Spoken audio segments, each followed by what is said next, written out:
मैं नहीं माखन खायो। गांव वाला को समझ नहीं आया, गांव वाला को बिल्कुल समझ नहीं आया। तो पंडित जी ने राग में सुनाया, राग में मैया मोरी, मैया मोरी, मैया मोरी,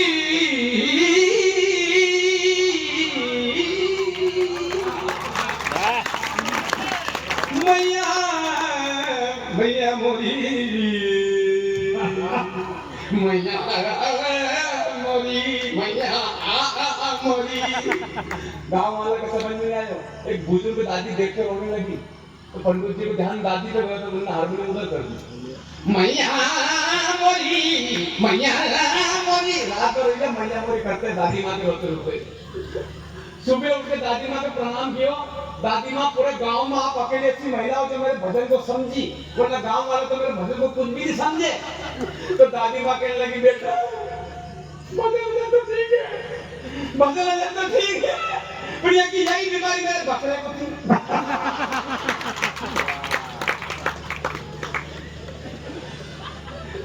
रात भर वो करिया सुबह मरी गया। साउंड बढ़िया है आपका। साउंड का खेल, हंसते रहिए, मुस्कुराते रहिए, खिलखिलाते रहिए, क्योंकि हंसता हुआ चेहरा जब पिता को अच्छा लगता है, और जब पिता हंसता है तो उस परम पिता को अच्छा लगता है, परम पिता को अच्छा लगता है। हंसिए और डॉक्टर से बचिए। आप जितना हंसोगे उतना डॉक्टर से बचोगे, क्योंकि मेरे भाइयों अब तो विज्ञान भी मानने लगा है कि लाफ्टर इज बेस्ट मेडिसिन। हंसने से बढ़िया कोई दवाई नहीं हो सकती। हंसो और डॉक्टर से बचो। हमारे कवि मित्र कहते हैं कि घर हंस लिए होते दिल खोल के यारों के साथ, तो आज दिल नहीं खोलना पड़ता औजारों के साथ, दिल नहीं खोलना पड़ता औजारों के साथ। 30 साल 25 साल में अटैक आने लगे बच्चों को। पहले क्या होते थे दादा, आपके जमाने में अटैक, शुगर, हाई बीपी कुछ नहीं होता था, क्योंकि आप मस्ती में रहते थे, हंसते थे, मुस्कुराते थे। और आजकल के छोटे छोटे बच्चे 20 साल की उम्र में टेंशन लेना प्रारंभ कर देते। 20 साल के बच्चे, अरे हंसो और डॉक्टर से बचो। जब हंसने से सारी बीमारी दूर हो रही है, तो अजय भैया हंसने के लिए कहीं जाने की जरूरत नहीं है। भगवान ने सभी को दांत दिए हैं आपको। अगर ये भीड़ में शर्म आ रही तो कोने में चले जाओ, वहां जाके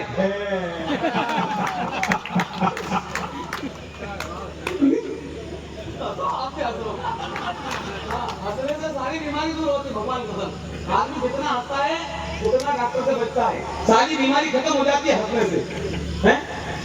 इसका एक बहुत बड़ा उदाहरण देता हूं मैं आपको। हाँ। एक एग्जाम्पल जिसको आप नकार नहीं सकते, मेरा ये उदाहरण जो दे रहा हूं उसको नकार नहीं सकते। हंसने वाला आदमी कभी बीमार नहीं होता है। आज तक आपने किसी राक्षस को बीमार होते देखा?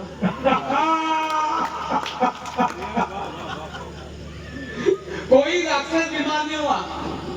उसका कारण है जब भैया, राक्षस वाले दोस्त तो दोस्त, दुश्मन से भी मिलते तो हंस के मिलते। मैं लंके वैसे मिलते ना, हंस के मिलते हो। मैं लंकेश, मैंने कहा मैं दिनेश। मैं डर गया। हंसने वाला आदमी बीमार नहीं होता है। हाँ। आज तक आपने सुना रामायण के अंदर चौपाई देखी, सूर्यपंखा को बाटल है चढ़ाई, कुंभकर्ण को सुई लगाई। लेकिन दवा की आवश्यकता किनको पड़ी? पूरे लंका के मेडिकल स्टोर की दवाई, पूरे लंका के डॉक्टर आ गए थे किनके लिए? लक्ष्मण जी के लिए, क्योंकि लक्ष्मण के हंसते नहीं थे। इसलिए हंसते रहिए, मुस्कुराते रहिए, खिलखिलाते रहिए। हंसने के लिए कहीं जाने की जरूरत नहीं है। मैं तो सरकार से भी निवेदन कर रहा हूँ भाई साहब, सरकार से भी मैं निवेदन कर रहा हूँ कि सरकार, प्रधानमंत्री जी कोई ऐसा सैटेलाइट अंतरिक्ष में लॉन्च कर दीजिए, सारे लोगों को आधार से लिंक कर दीजिए। कोई अगर सुमरा नजर आए तो उसके घर 5,000 का चालान दे दीजिए। तुमरा उदास उदास आदमी आए 5,000 का चालान कटा, एक फोन से कहा मेरे घर गए। फिर लोग गली में कैसे निकलेंगे मालूम? कैसे निकलेंगे?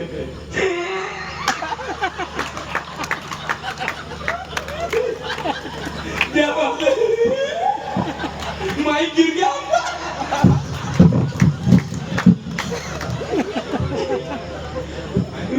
लोग ऐसे तो दीदी सासू आपस में बुराई कैसे करते, बहू की बुराई कैसे करती? सासू दो सास बेटी है और उनका ध्यान सैटेलाइट पे, चालान भी भरना चाहिए और बुराई भी करनी बहू की।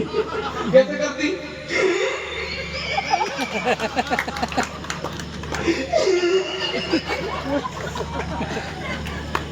मेरी बहू बिल्कुल काम नहीं करती, बिल्कुल पड़ी रहती है, बिल्कुल पड़ी रहती है। खाना किसका पति बनाता है?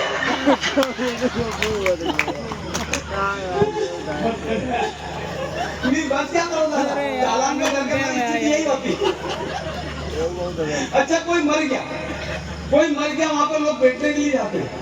अब वो गुप्ता जी ऐसे पड़े, गुप्ता जी पड़े तो गएगा, उसका ध्यान नहीं देगा। हाँ चलो लाइट में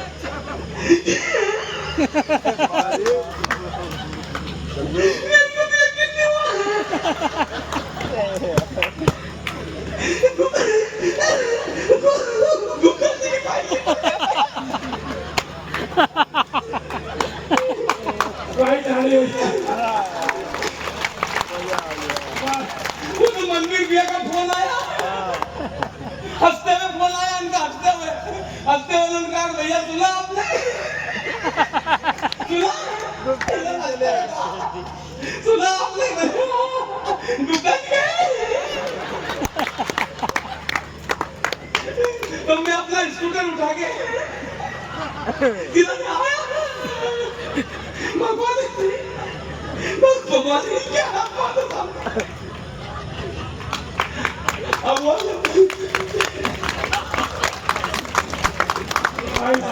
4 लड़के बैठे, कितने? 4 लड़के बैठे हैं। अब उनसे पूछा कैसे गए गुप्ता जी, तो बड़े वाला लड़का देख रहा सैटेलाइट को। 4 5 20, उनके 20,000 पड़ जाएंगे। बड़े वाला लड़का कहने लगा डॉक्टर का खूब इलाज चला,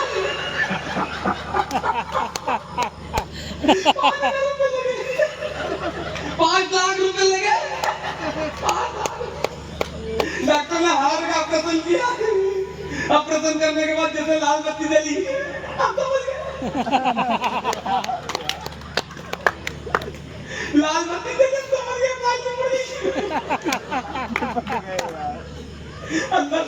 अंदर से डॉक्टर आया, और आकर हंस के बोला टाइम सॉरी।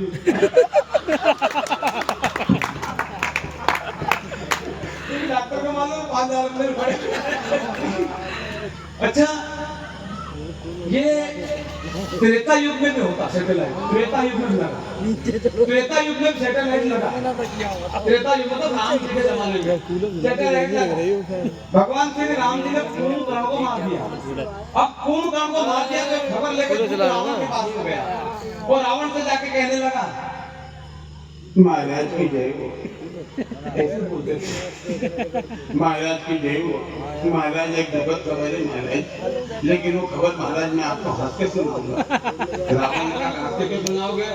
बोले महाराज आप मुझे 150 रुपए महीने की तनख्वाह देते हो, 5,000 का चालान आ जाएगा महाराज। रावण ने कहा चलो हंस के सुनाओ। अब वो कुंभकर्ण को जो भगवान श्री राम जी ने मारा, वो खबर रावण को सुना रहा हंस के, कैसे? महाराज की जय हो, महाराज कुंभकर्ण भी लेकिन भगवान श्री राम जी आए, भगवान श्री राम जी ने बाण छोड़ा, कुंभकर्ण भैया का हाथ अलग, दूसरा बाण छोड़ा, दूसरा हाथ अलग, तीसरा बाउंड पाँव पे लगा। अच्छा फिर क्या हुआ? मतलब कौन कर दिया दिने देसी जी बन गया।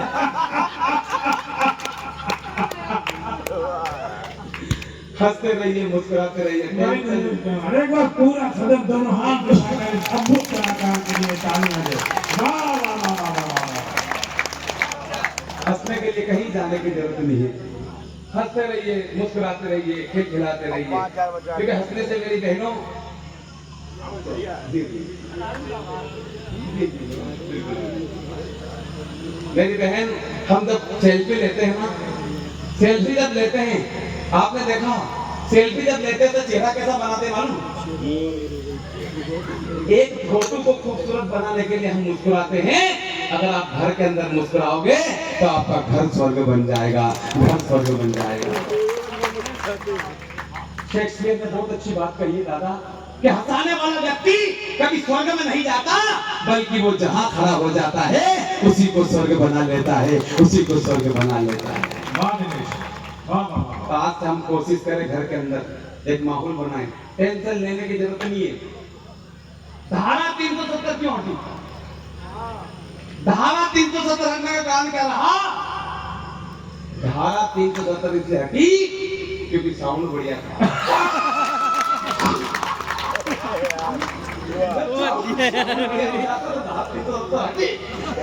पत्रकार जी, सुबह अखबार में छापना। मैं बहुत बड़ी बात इस मंच के माध्यम से कहना चाहता हूँ। बुलंद साहब अपने रसूलाबाद के, अभी बुलंद साहब भी गया था मैं, रसूलाबाद के इस मंच से कहना चाहता हूँ, आने वाली पीढ़ियां याद रखेगी कि कोई कवि आया था और बता के गया कि धारा 370 की होती है। धारा 370 इसलिए हटी, सुबह अखबार में छापना, लिखो इसको। धारा 370 इसलिए हटी क्योंकि धारा 370 लगी हुई थी।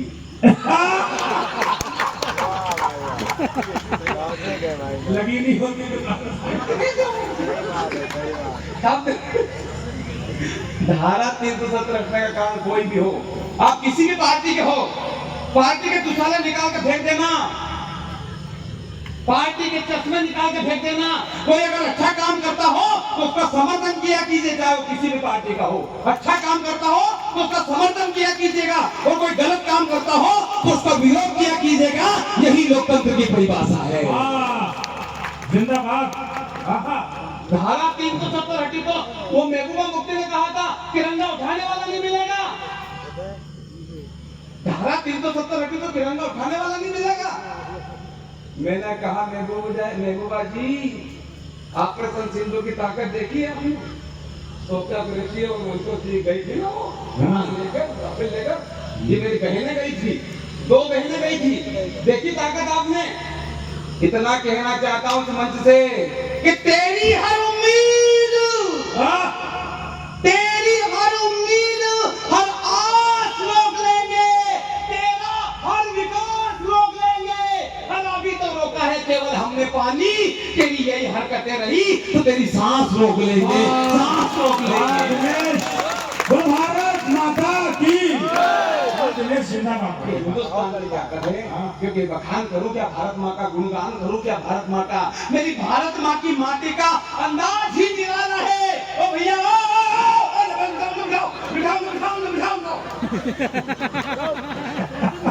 बिल्कुल कहीं नहीं जाओगे आप, जो भी करना यही करो,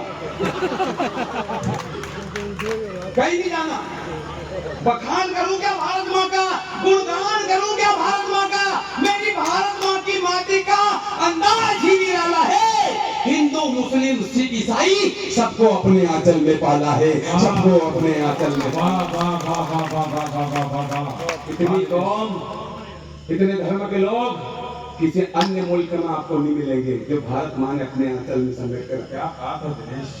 धारा 370 हटी तो तिरंगा उठाने वाला नहीं मिलेगा। मैंने कहा महबूबा जी, ये 2025 का तिरंगा है, आप उठाने की बात करती हो, मेरा तिरंगा चांद पर लहरा रहा है, चांद पर लहरा रहा है। क्या है तिरंगे की ताकत? छोटो दे स्कूल में पढ़ाता हूँ बेटा, स्कूल में पढ़ाता हूँ, लड़के से सवाल पूछ लिया मैंने। हाँ। मैं क्या नाम है तेरा? रामलाल। क्योंकि रामलाल बेटा तेरे बाप को 5,000 रुपए 2 रुपए सैकड़े की तरफ से 6 महीने के लिए दूंगा तो तेरा बाप मुझे कितना रुपया देगा? लड़का कहने लगा मां साहब भरोसे मत लेना, 1 रुपया नहीं देगा। क्योंकि बेवकूफ गणित गणित नहीं जानते, बोले मां साहब गणित गणित सब जानते लेकिन आप हमारे बाप को नहीं पहचानते। इधर से क्या है तिरंगे की ताकत? तिरंगे की ताकत देखना चाहता है तो तेरे पास मोबाइल है, सुबह देखना।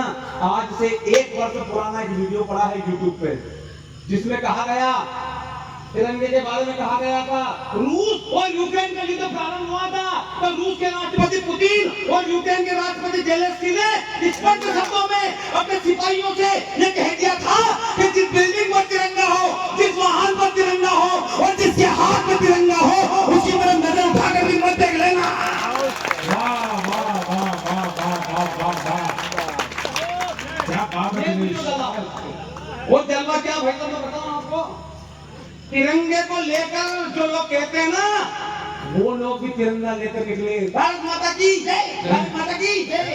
देखना आप वीडियो में, है ना। हाँ। ये है तिरंगे की ताकत। तिरंगा उठाने वाला नहीं मिलेगा। धारा 370 रखी तो मैंने कहा मैं बोला महबूबा जी धारा 370 क्यों होती है? धारा 370 रखने का कारण ये रहा, हल्का सा इसको बढ़ा, साउंड बढ़िया है आपका, लेकिन एक को बड़ा उसका, गद्दारों के सर